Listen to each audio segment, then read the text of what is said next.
Por que eu falo sobre isso? Porque o meu foco, né, no meu canal, no meu Instagram, é falar para mulheres vítimas de violência doméstica dentro da igreja.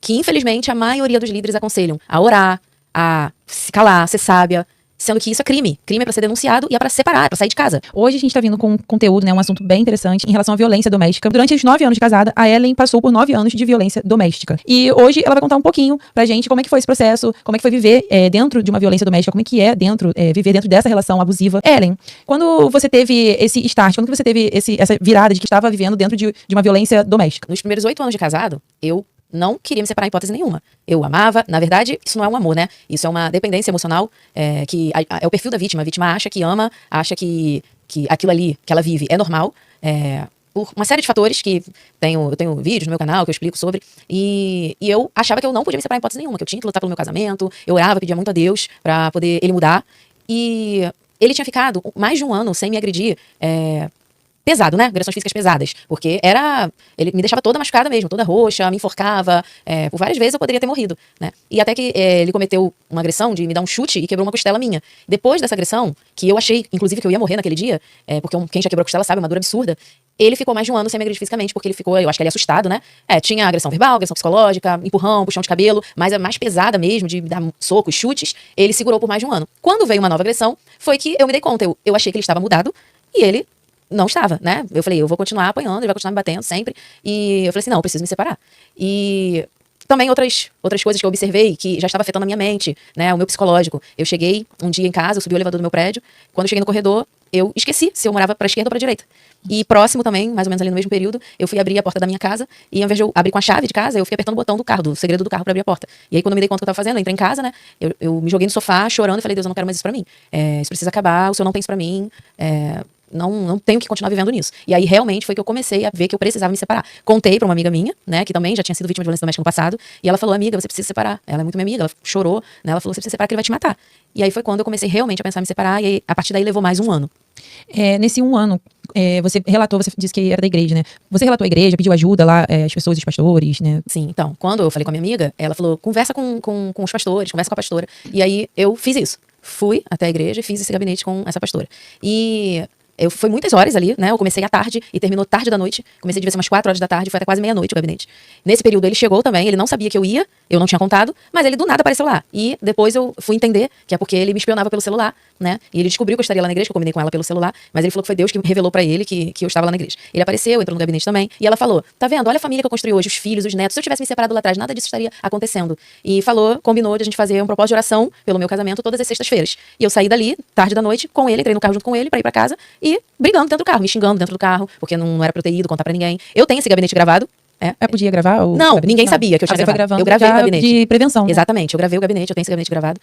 Nesse gabinete, ele confessa várias vezes que me batia mesmo. Eu bato sim, já bati sim, mas por causa dela, porque ela faz isso, porque ela faz aquilo, culpa dela. Então, assim, ele confessava e ao mesmo tempo falava que a culpa era minha, me batia por minha culpa, né? Porque eu não calava a boca. E a mãe dele também falava isso, né? A mãe dele tomou conhecimento um pouco antes, né? E a mãe dele defendia ele e ficava contra mim. Falava que realmente eu não era sábia, que eu era tola, que a mulher que não cala a boca, que ela apanha mesmo, que a mulher tem que ficar calada. Então, assim, esse era o conselho que eu recebia da minha sogra, que também era pastora. Eu acredito que nunca mais eles trataram casos de violência doméstica como trataram o meu.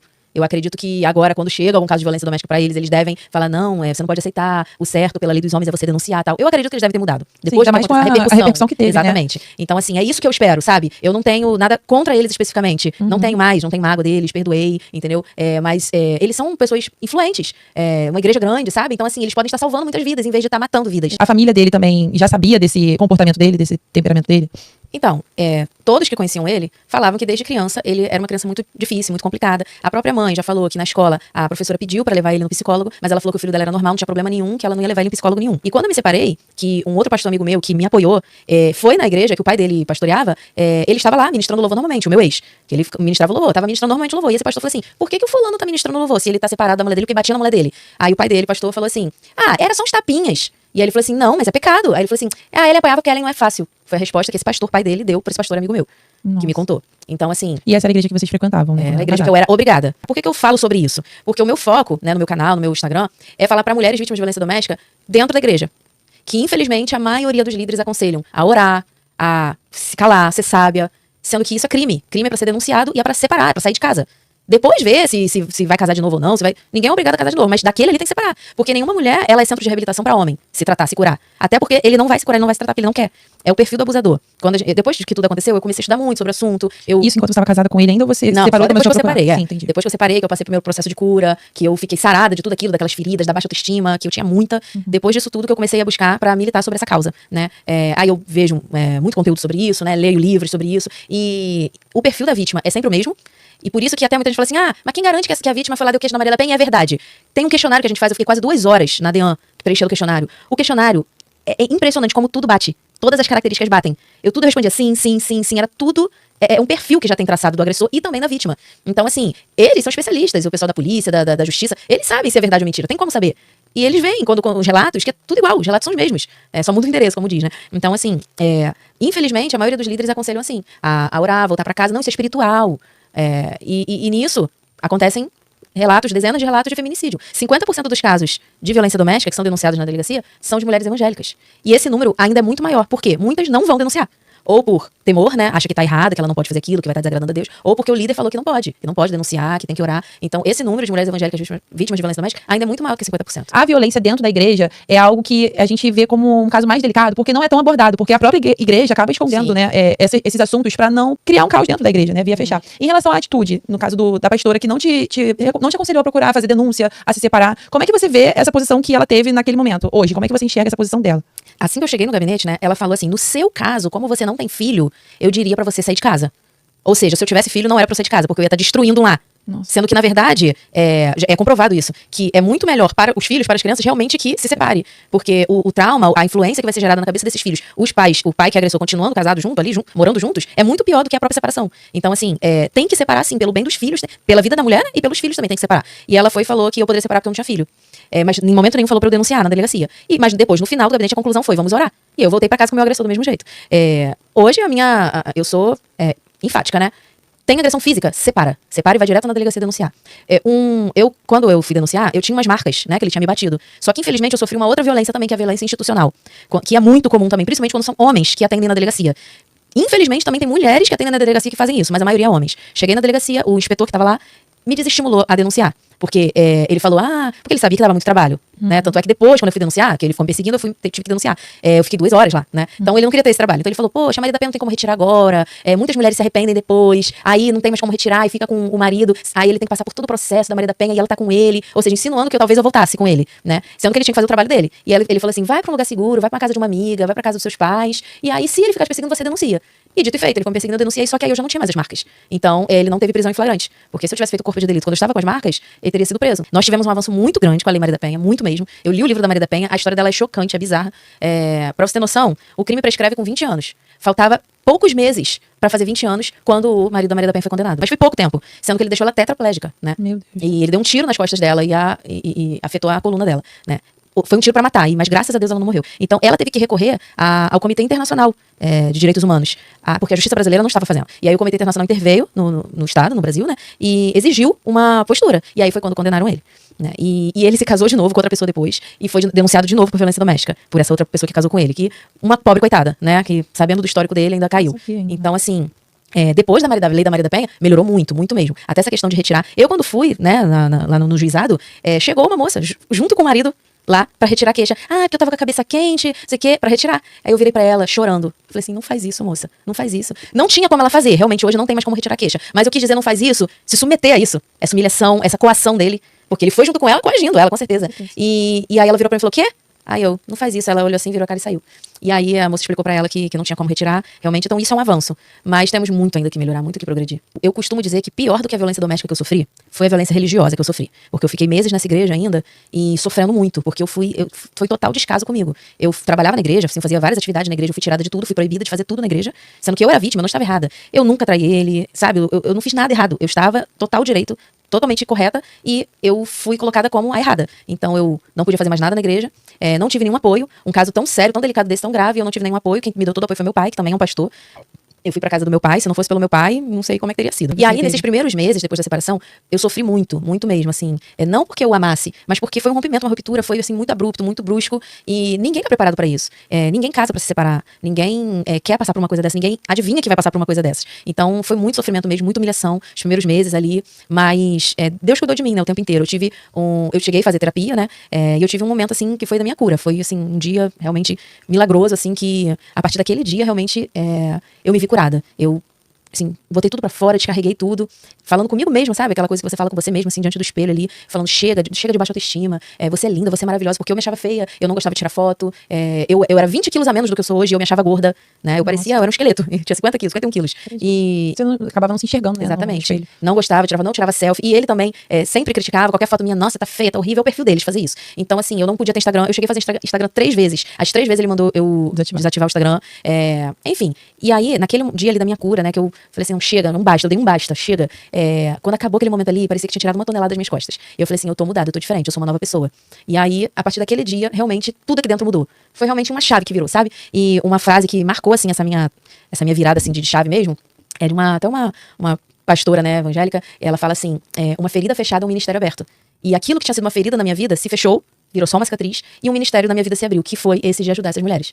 Então, hoje eu ajudo muito, né, muitas mulheres, já perdi as contas, assim, de quantas mulheres ao longo desses anos já me procuraram pra contar suas histórias, me pedir ajuda, me pedir conselho. Pessoas de outros estados, pessoas até de fora do Brasil já entraram em contato comigo, porque a internet tem essa vantagem, né? Como é que foi você trabalhar a sua cabeça pra poder um dia entrar num novo relacionamento? Você sentia isso, que isso poderia acontecer? Ou você, não quero mais entrar em nenhum relacionamento, vou me fechar por medo de viver isso de novo? Como é que foi essa adaptação? Nesse período que eu fiquei separado, logo ali no iniciozinho, quando eu botei no Facebook solteira, né, eu recebi dezenas e dezenas de solicitações de homens, né, e mensagens também, de todos os tipos, novo, velho, até casado, infelizmente, solteiro, viúvo, separado. Só que eu não queria ninguém, eu não queria realmente. Mas depois dessa minha cura, eu fiz o Instagram, e aí eu postei, eu nunca me esqueço, foi no dia 11 de janeiro de 2021. Postei, tirei uma selfie e postei, começando a melhor semana da minha vida. E naquela semana eu conheci meu atual esposo.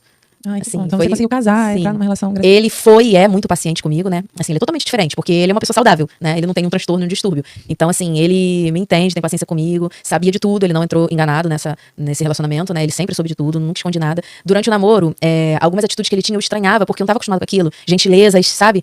Eu desconfiava, falava, será que, né, pode ser... Pulando, assim, né? Fazia algumas gentilezas que eu ficava assim. Se ele falasse alguma coisa assim, brincando até, um pouco mais alto, assim, aí eu já me assustava. Um gatilho, né? Acabava virando um gatilho e qualquer coisa te deixava alarmada. Porque a gente não tem amnésia, né? Eu sou outra pessoa, jamais hoje aceitaria uma violência doméstica novamente. Mas a gente não tem amnésia. Então algumas coisas lembram que eu vivia. Foram 12 anos ao todo, né? 3 de namoro e 9 de casado. Então, e foi o único parâmetro de relacionamento que eu tive, porque foi o único namorado que eu tive. Então, assim, não tem como não lembrar, né? E aí, ele... Até hoje, né, assim, hoje menos, mas assim, ele sempre foi muito paciente, ele era solteiro, nunca tinha sido casado, e ele falou, eu tenho um vídeo também que eu gravei com ele, que eu, tipo, entrevistei ele, né, aí ele fala que uma coisa que marcou ele foi que ele falou assim, você tem certeza que você não tá entrando nesse relacionamento por carência e tal? E eu respondi pra ele, falei assim, então, eu já não tava mais casada, eu já não me sentia mais casada. Então, meu relacionamento, na verdade, acabou há muito tempo. Não foi só há 4 meses que eu comecei a namorar com ele, tinha 4 meses só que eu tinha terminado. Aí eu falei, não tem 4 meses só, tem muito mais do que isso. Eu só estava morando na mesma casa, mas o relacionamento já não existia há muito tempo. E nessa sua experiência, como você disse, você conversa com um monte de mulheres, né, que vivem isso no cotidiano. Na sua opinião, por que as mulheres não denunciam ou demoram a fazer uma denúncia? Então, eu vou tirar por mim, né? Porque tem ali a dependência emocional, ela acha que ama, né? Mas isso não é amor, porque o amor não faz isso. Então, tem a questão dependência financeira, que muitas mulheres realmente têm, e o que eu falo pra todas elas, porque muitas falam isso pra mim, mas eu não trabalho, eu dependo dele. Eu falo, olha, você é mulher, você tem garra, você tem raça, você pode fazer qualquer coisa pra ganhar dinheiro, faz um bolo de pote, faz um brigadeiro, sabe? Faz qualquer coisa. Tem muitas cidades, né, que tem o suporte para as vítimas de violência doméstica. Então, assim, parentes que vão dar suporte, que vão ajudar. Mas, então, tem a dependência emocional, a dependência financeira, a vergonha, que como é que eu vou contar pras pessoas isso? Tem a questão religiosa, que muitas que são evangélicas acham que não pode separar. Muitas falam, até não evangélicas, tá? Que eu já recebi muitos relatos, que quando conta pra família, a família não apoia. Fala, não, volta pra casa, ele é teu marido, você não vai separar. A própria família não apoia, mesmo a mulher falando que ela apanha.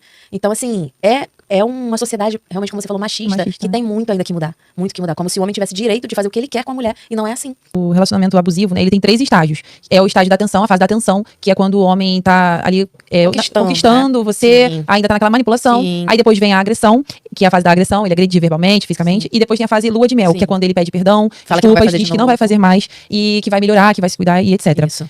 Você passou por essas 3 fases nesse período que você conviveu com seu ex-marido? Eu considero que a primeira fase, né, foi o namoro, porque assim, depois eu entendi que ele já dava alguns sinais também no namoro, mas não era nada descarado. Ele nunca tocou um dedo em mim no namoro, entendeu? Era um namoro assim meio conturbado, sabe? Ele não tinha aquele carinho comigo, sabe, demonstrações de afeto, mas como eu te falei, eu não tinha experiência, ele foi o meu primeiro namorado, achei que aquilo ali era normal, né, e ele realmente me conquistou durante o namoro. Assim que eu casei, na lua de mel mesmo ele já fez uma comigo que me fez chorar, mas eu pensei, não, nada demais, né. No dia da volta da lua de mel, ele já voltou sem falar comigo. Ficou estressado porque aconteceu um problema lá no voo, ou seja, o problema no voo que eu não tinha nada a ver, ele ficou estressado comigo e já não falou mais comigo.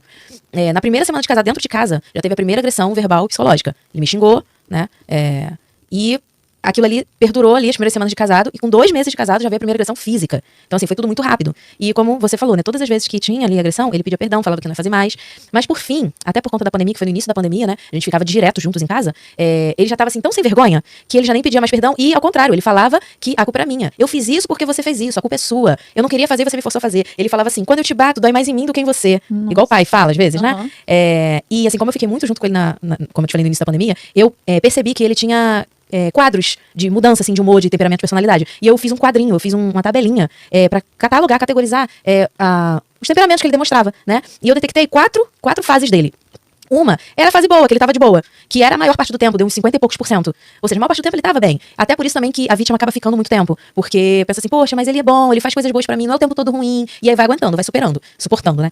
A outra que eu observei era o indiferente. E a indiferença também é uma violência. Porque ele não fala com você, não olha na sua cara, não te dá nenhuma atenção, não te toca, não tem relação sexual. E a indiferença também é uma violência, que é o silêncio, né, ali, né? Aí tinha a fase que ele tava ali sufocante, grudento e queria ficar, tipo, me sufocando mesmo, muitas entendem até que porque ele me ama muito, tipo ciúmes, né? E não é, porque não é saudável isso.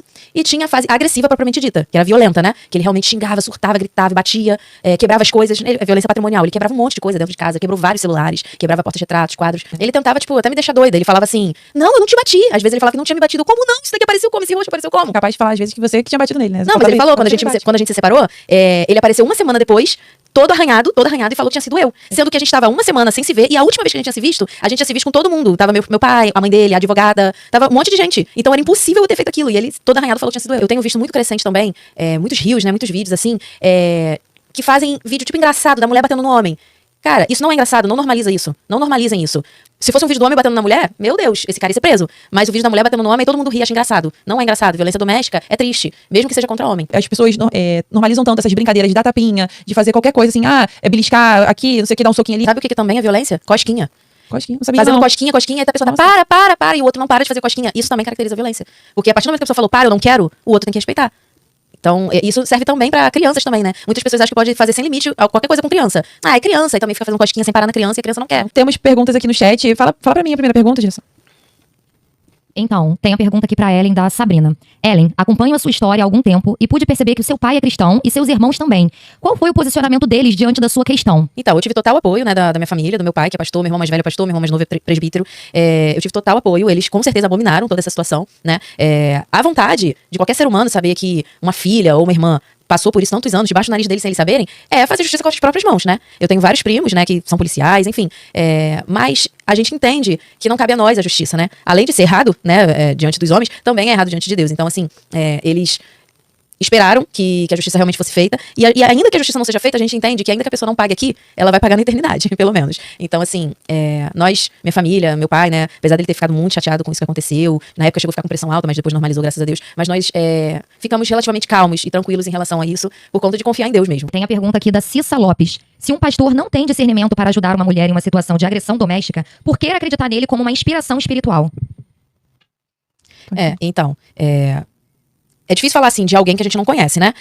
Eu conheço casos de pastores muito idosos, muito velhinhos, que são ignorantes na área, até por conta de serem de outro tempo, de outra época, e que realmente não sabem aconselhar corretamente nesses casos, né? E aí a mulher chega falando que passou por isso, de repente ele não sabe nem o que é Maria da Penha. Pode acontecer em cidades do interior, pastores muito idosos, que muitas igrejas têm pastores bem velhinhos, 80 anos, né? Mais de 80 anos. Pode acontecer de ser um pastor que não sabe do caso, talvez não saiba nem que isso se caracteriza um crime, e aí fala, não, minha filha, vamos orar. Eu até acredito que isso pode acontecer por ignorância, mas pastores mais novos, pastores que estão mais aí ligados, né, na atualidade, as coisas que estão acontecendo, virar pra uma mulher dentro do gabinete e falar que não é pra ela denunciar, que é pra ela orar, realmente essa pessoa pessoa não é confiável, esse líder não é confiável.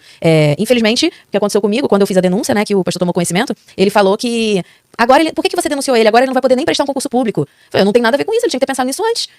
Quer dizer que me bater pode. E aí eu denuncio que eu tô em total direito, e agora porque ele não pode prestar concurso público, ele tinha que ter pensado nisso antes. Eu não tenho nada com isso. Eu tô fazendo pela minha segurança, prezando pela minha vida, pela minha integridade física. Então assim, aí ele falou assim, agora pode bater emissora de TV aqui na igreja, falar que pastor de agressor de mulher. Ou seja, a preocupação era com a imagem da igreja, e não comigo, com a ovelha, com a vítima, né? Então assim, eu não sei em que sentido, né, assim, porque exatamente qual foi a motivação da Cissa, né, a fazer essa pergunta, mas eu espero que eu tenha explicado. Agora, né, agora não, já há um pouco tempo vem circulando nas redes sociais uns métodos de pedir socorro, né, dentro de casa. Eu vi que tem um negócio de pizza, né, você liga pedindo pizza para um 180 e eles mandam ajuda, certo? Sim. E existe alguma outra forma, vamos supor, você tá passando por um momento que a pessoa tá te oprimindo ali na rua, o opressor tá te oprimindo.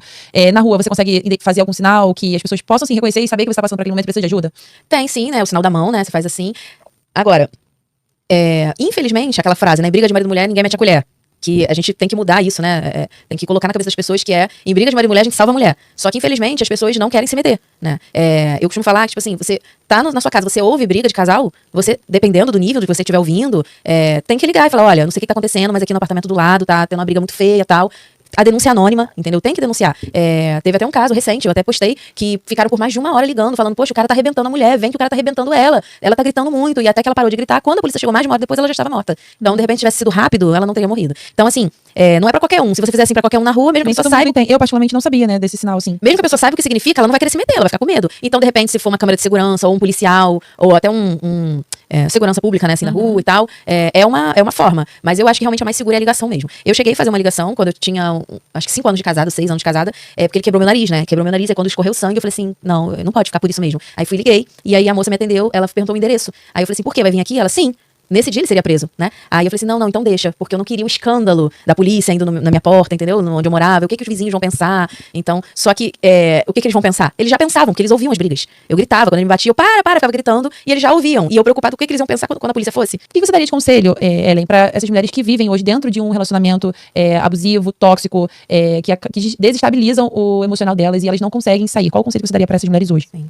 Então, a vítima, ela costuma pensar em último lugar nela. Em último lugar, ela pensa em tudo e em todos e não nela, né? Pensa o que as pessoas vão pensar, o que a sua própria família vai pensar, pensa que ela ficando é melhor pros filhos, quando na verdade é o contrário, como a gente já falou. Ela pensa no financeiro, ela pensa no emocional. Será que eu vou encontrar outra pessoa que vai me amar, que vai cuidar de mim? Eu já tô com ele mesmo, vou ficar com ele.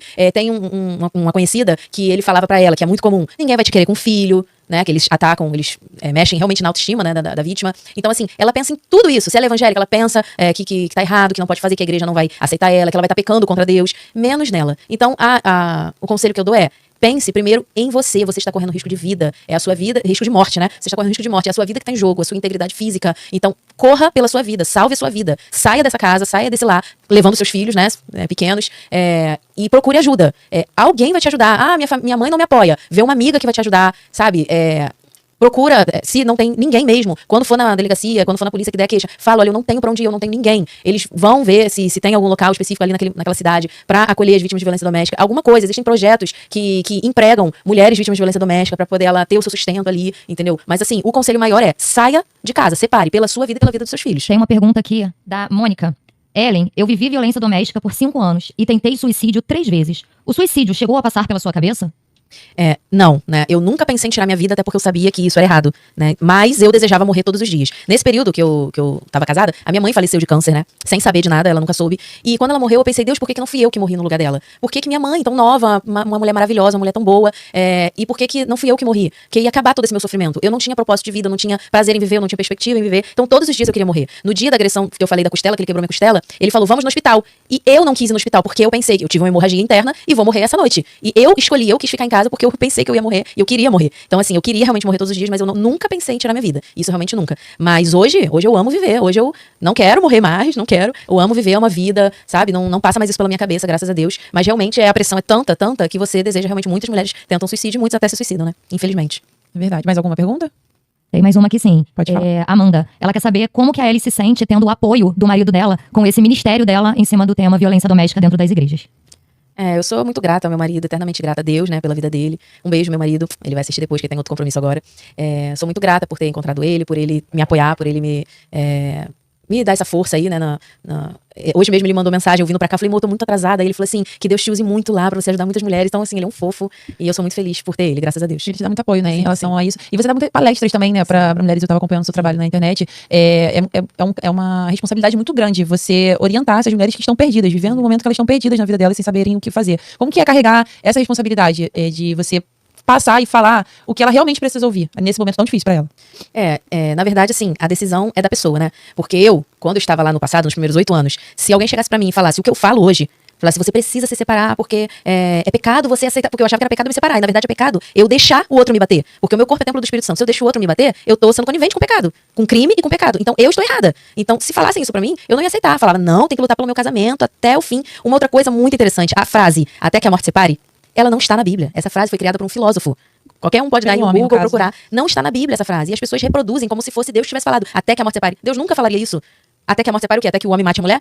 Porque Deus não tem isso pra ninguém, sabe? Só que eu faço meu papel, que é falar. Agora, a pessoa, ela que tem que tomar a decisão de continuar ou não nesse relacionamento. Eu torço, eu oro pra que todas elas se livrem como um dia eu me libertei. Mas, realmente, quem convence não sou eu. Quem convence é só o Senhor. Sim. Tem até um casal de amigos próximo, né? Quando eles namoravam, o rapaz, ela encontrou com ele desceu a escada de casa, encontrou com ele com uma saia, com um vestido, e ele falou, não, você não vai comigo com essa roupa. Aí ela voltou pra trocar de roupa. Quando ela voltou, a mãe falou, o que foi? Não, vim trocar de roupa porque o fulano não quis que eu botasse essa roupa. Aí ela, não senhora, você vai voltar lá e você vai dizer pra ele que é com essa roupa que você vai, porque você mora debaixo do meu teto, e essa roupa que eu compro pra você, é com essa que você vai. Ela, não, mãe, por favor. Ele, não, se você não quiser fazer isso, você não vai sair com ele.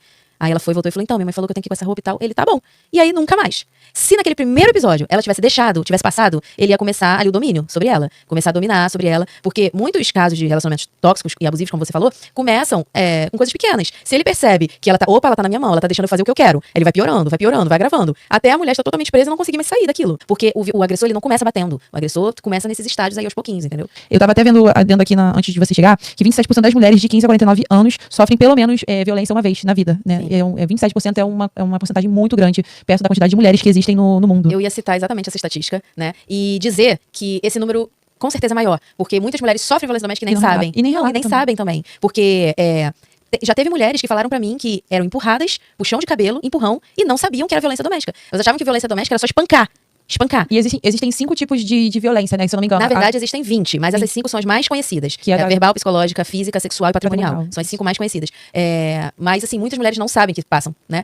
Xinga, faz ali a violência psicológica, como essa que eu falei, tipo, ninguém vai te querer você com filho, isso é uma violência psicológica. Então, muitas mulheres não sabem. Então, esse número, essa estatística, provavelmente é muito maior. A violência doméstica é mais comum entre os mais pobres, mas é muito comum também entre pessoas. É a classe média, né? Sim. Eu, por exemplo, eu acabei falando, né, que eu sou uma dentista. Desculpa até te cortar. Inclusive, a classe média, por ter poder, eles usam poder que tem pra agredir as pessoas, né? Tanto mulher quanto homens, no caso. Eu nunca dependi financeiramente dele, né? Sempre tive o meu salário muito maior do que o dele. Muitos anos ele ficou desempregado e eu que sustentava. E ainda assim eu não me desvinculava. Porque são muitos fatores. São dezenas de fatores envolvidos para a vítima ficar e não conseguir sair do relacionamento.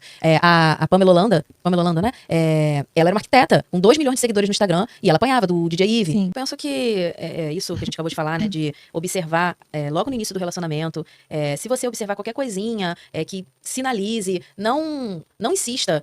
Ele vai mudar. Não muda. Eu tenho vários contatos, né, de psicólogas especializadas nesses casos de violência doméstica, casos de transtornos de personalidade, de problemas de família, né? Eu tenho uma amiga pessoal, já fiz até uma live com ela, que ela é uma pastora, psicóloga especializada em família, restauração, casamento, essas coisas. E ela falou que nunca, não é só ela, né? Eu já vi outras psicólogas também conhecidas falando que nunca viram nenhum caso de abusadores, né, mudarem. Nunca viram nenhum caso que tenha transtorno ali de personalidade, né? Geralmente, o mais comum é o narcisista, mas não tem só o narcisista. O meu ex mesmo, ele não tinha o perfil narcisista.